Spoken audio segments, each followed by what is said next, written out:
Երեմիա 15:1 խոսքն ասում է. «Եվ Տերն ասեց ինձ. եթե Մովսեսն ու Սամուելն էլ կանգնեին իմ առաջին, իմ սիրտը այս ժողովրդի վրա չի լինելու, նրանց դեն արա իմ երեսի առաջից, որ գնան։ Դու ասում ես, որ Աստծունն ես, բայց շարունակում ես մնալ շնության, ստության, գողության մեջ,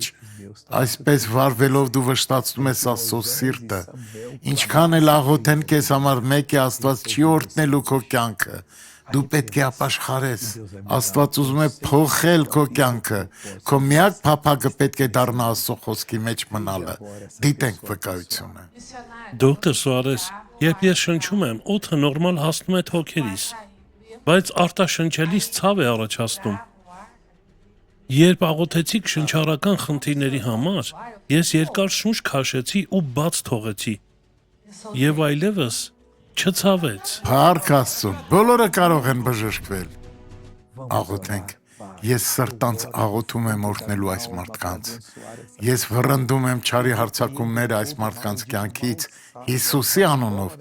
Ուղղեք ձեր ձեռքերը Աստծուն։ Շնորհակալ եմ Տեր, որ լսում ես։ Հաղթանակը մերն է։ Աստված օրհնի ձեզ։